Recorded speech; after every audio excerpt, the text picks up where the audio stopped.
Hey, good morning, everyone. This is Rick Alberty. I'm the Executive Director of ChamberSOUTH, and we're here for another episode of ChamberSOUTH Spotlight. Today, I have the honor of speaking with Emily Cardenas from Dranoff to Piano Fusion. That's right. We'll get into that one in just a second because I want to know how the heck did you guys come up with that name? Because to me, it's very interesting, but I want to know all about it. But first, I want to know, who is Emily Cardenas? Who am I? I am the executive director of this organization. I spent 15 years in television as a producer. Where was that at? In news. I started in Philadelphia, and here in Miami, I've worked at the Telemundo affiliate. I've worked at WFOR, and I worked the longest at WPLG Channel 10. That is awesome, Emily. I didn't know that. Yeah, I did that, and then I worked also for a PR firm for a few years, Hank Meyer Associates, at the height of their success. I also worked for 15 years as the director of communications at the Children's Trust.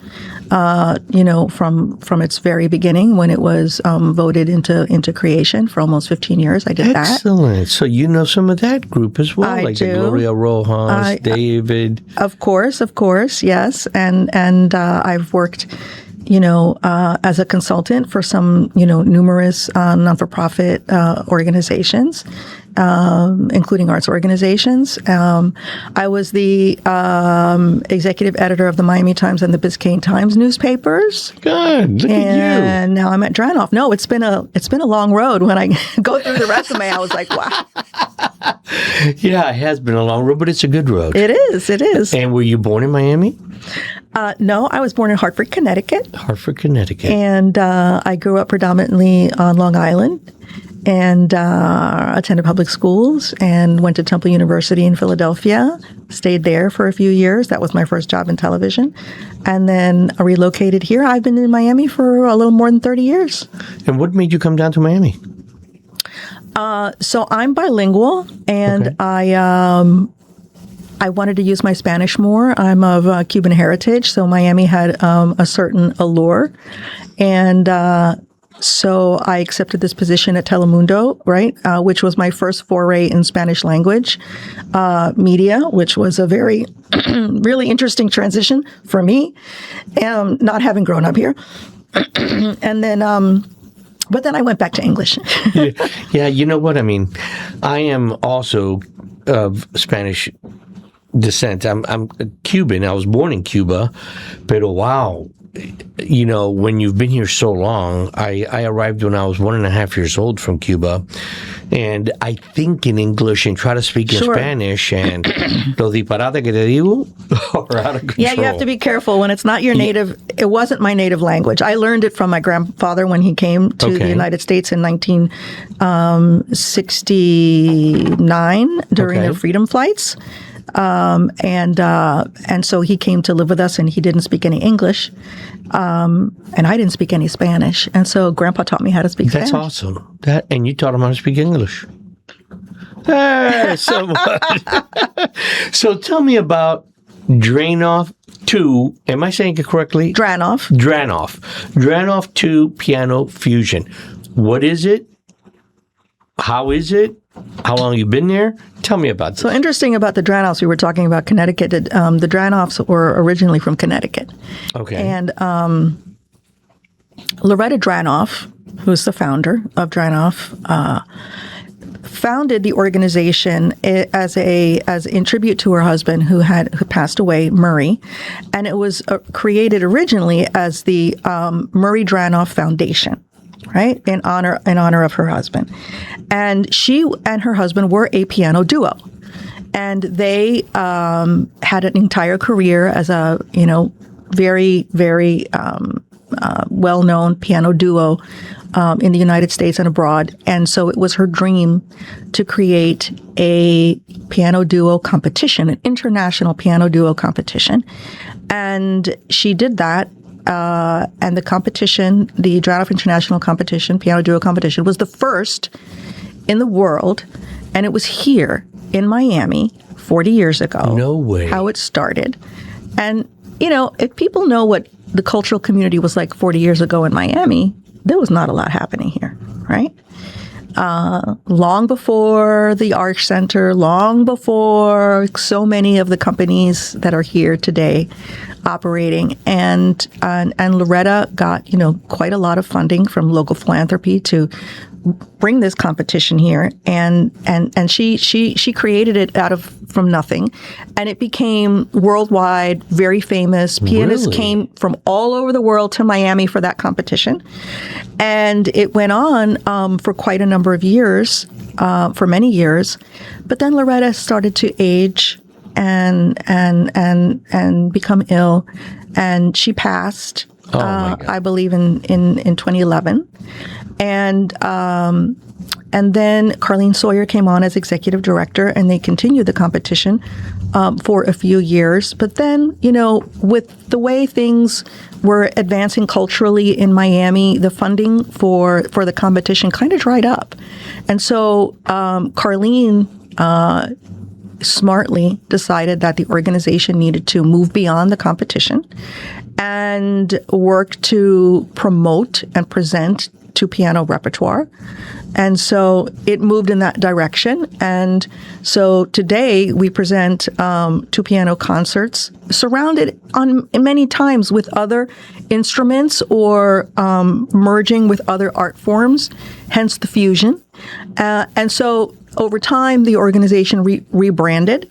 Okay. And so now we go by Dranoff Two-Piano Fusion because we're blending the two pianos with other art forms and other musicians. And we have an incredible arts education program in the schools called Piano Slam that blends music and poetry to teach kids how to improve their creative writing skills. And it's been infused with science as well. So it's a very interesting program in the schools. That is incredible. Now, you tell me, when you just said you have a program with the schools, are you talking about Miami-Dade public schools? Is it private schools? Is it a school that only has music? Tell me about that. It is with Miami-Dade County Public Schools, and the curriculum was developed with curriculum specialists. We have a couple of charter schools. Charter schools are not excluded, but no private schools are permitted to be a part of this program. It is predominantly developed for the public school system. And we recruit about a dozen schools a year. Some of them stay with us for many years. Others drop out, and we bring new schools in every year. We've served more than 100 schools in Miami-Dade County throughout the course of the history of Piano Slam, which has been around since 2009. And so we start with two-piano concert in the school and in the school. So the pianos are in the school. We bring keyboards or pianos to the schools, and we do the concert in the school. That's how we start traditionally. But that is awesome. But there's so much more involved in this. We bring teaching artists to teach the kids how to write poetry, and music terminology has to be a part of the poem. And there's an annual theme. So next year's theme is Beyond Boundaries, for example, because we're trying to engage kids in thinking more on the science track instead of the English language arts track for this. And so we hope that they write about what's going on in the world outside of Earth, astronomy, science exploration, so forth and so on. But you have to use music terminology too. So the teachers that we recruit to have us go into their classrooms also instruct the kids on what the requirements are. And there's glossary, there's entire glossaries of terms that they can use. And then we go in and we do these 2 workshops, at least in these schools, plus the concert. a professional spoken word poet goes in also and performs for them so that they understand what the performing arts aspect of poetry can be, the spoken word element. And then we actually do have a poetry competition in January where kids submit their poetry and, according to the rules, the theme, and all of that. And then last year we got over 700 entries. What? Yes. And then over 700 over entries. 700 entries, yes. And then we select about anywhere between a dozen to 18 max finalists.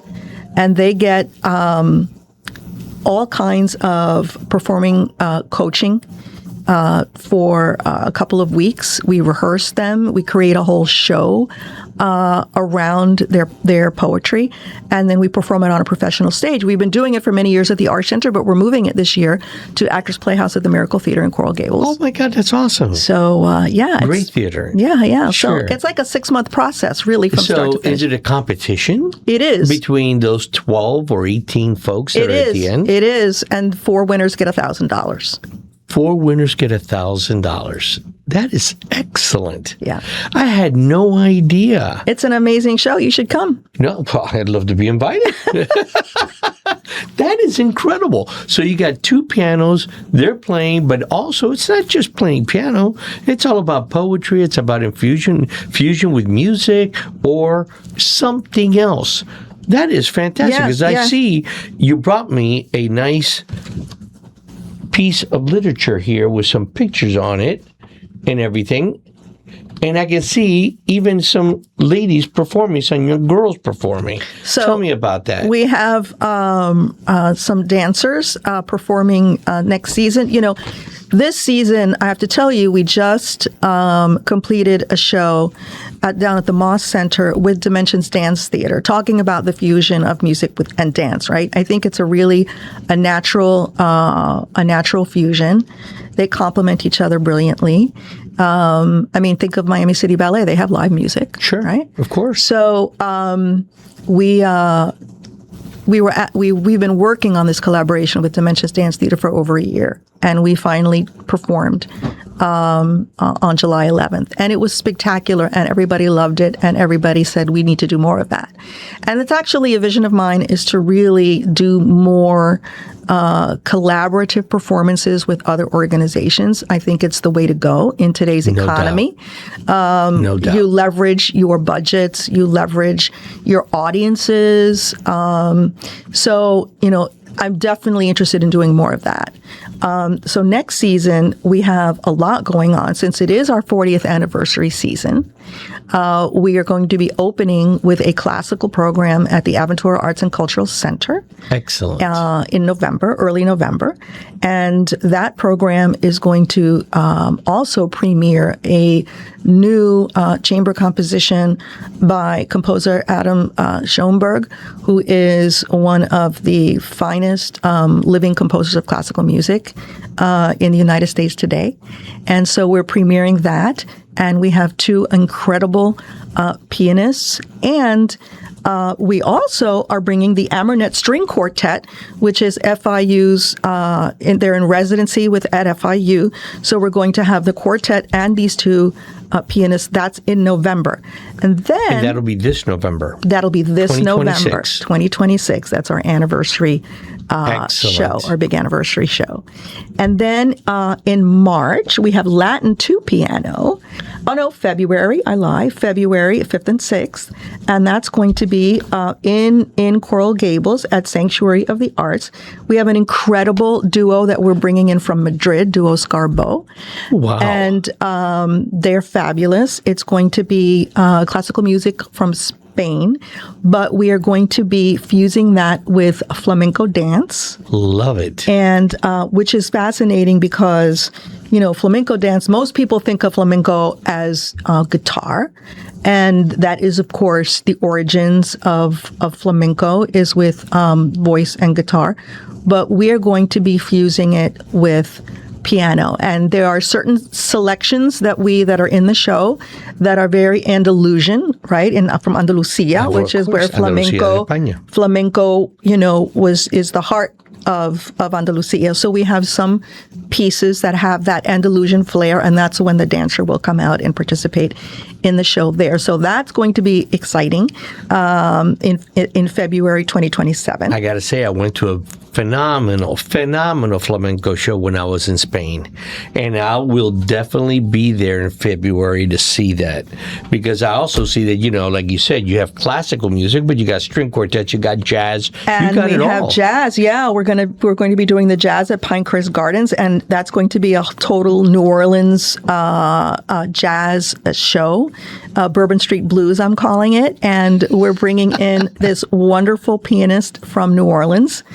And, the sound of New Orleans jazz is his, that's his thing. So he's bringing that to us, and we're going to be surrounding him with an ensemble of musicians, including, Jean Cage, who everybody knows down here, a trumpet player, and many other wonderful musicians, and Nicole Yarling as a vocalist. So that's going to be a rip-roaring fun show in Pinecrest Gardens, and that's going to be in March.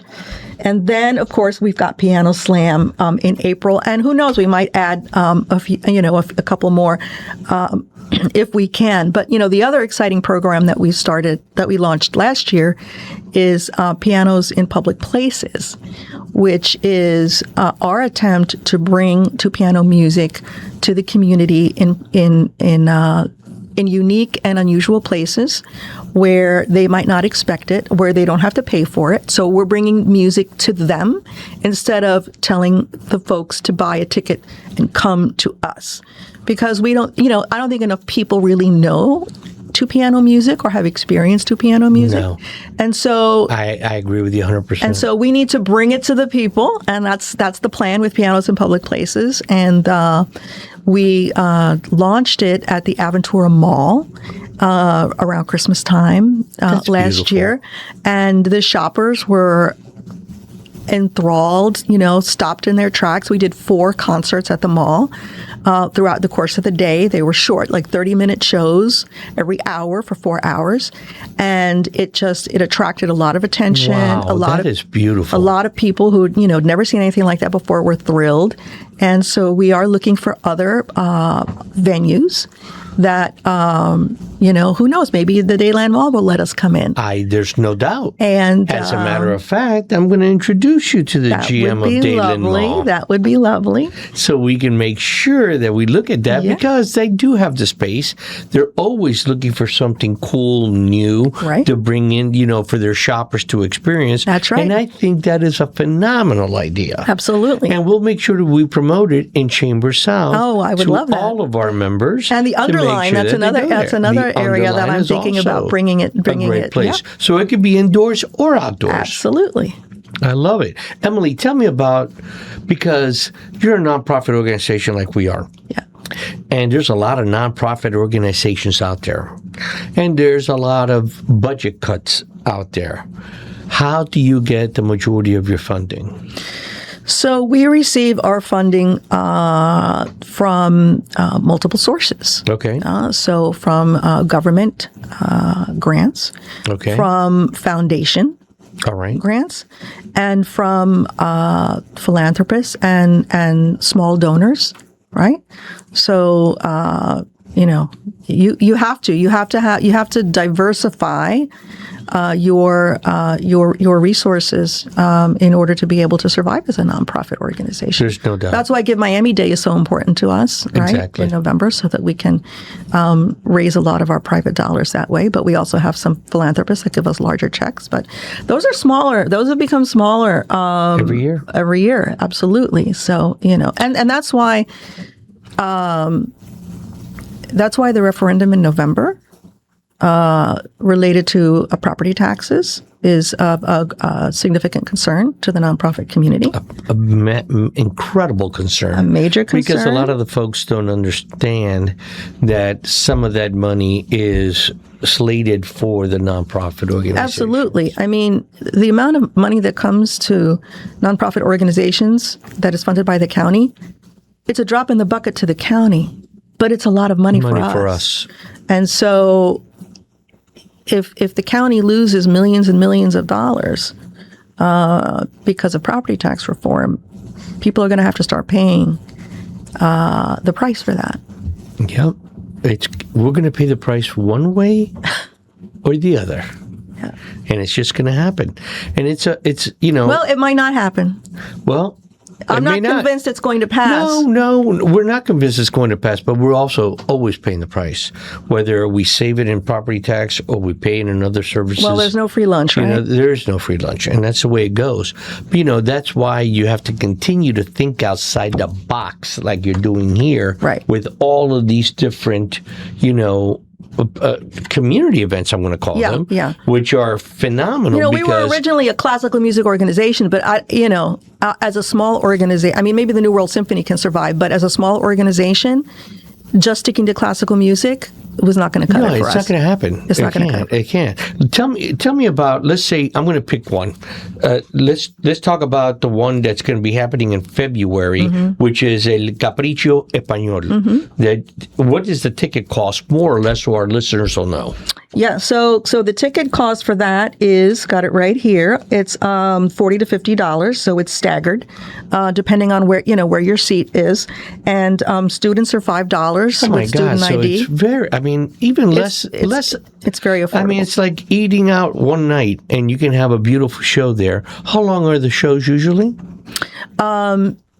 The ones that don't have an intermission are usually 90 minutes. 90 minutes. And the classical program will probably be, closer to 2 hours. Okay. If you ever did get two pianos like over at Dadeland Mall, you could do a 30-minute session or two 30-minute sessions? Oh, we would do like what we did at Aventura, which would be we could do 4 30-minute sessions throughout the day. So let's say a 4-hour block. Okay. 4 or 5 hour block where, Fantastic. We would want to be there during peak traffic, right? Yeah, of course. So, which is what we did at Aventura. We were there from 1 to 5 and we did a show every hour, 4 times. Excellent. What else do you want the listeners to know about Dranoff to Piano Fusion? Well, I want them to know that we're a very creative and innovative organization, that even though we've been around 40 years, the art of survival is innovation, and that we plan to continue to do that and to provide the utmost artistic excellence that we can for our audiences, and that they should check us out if they've not checked us out before. How do they check you out? Well, they can go to our website, dranoff2pianofusion.org. Okay. And that would be the best way to check us out on our website, dranoff2pianofusion.org. Well, Emily, it's been a pleasure having you here today, number one. And number two, I really want to thank you for being a ChamberSOUTH member. I think that by having you at our events and letting people know what it's all about, what your company's all about, what you're doing with the kids, what you're doing with the public schools, what you're offering to the community, it's important. Because this venue right here, this is one way that we can let the folks know what it is that Dranoff to Piano Fusion does. Because I never would have known all of it. I know because you and I have spoken before, but I don't know all the details here, and that is awesome. And don't forget that whatever you need for us to help you promote, we're here for that. That's part of your membership. If you need us to promote this for you, we could do that. Put it on a flyer, digital. We put it on our social media. We send out an email blast every 3 months for you. So make sure you know that we're here to help you. Wonderful. Get the word we will out. Take you up on that. All right. When we say 3, we're going to say goodbye to everybody in that camera right there. Okay. 1, 2, 3. Goodbye, everybody. Bye, everybody. Thank you.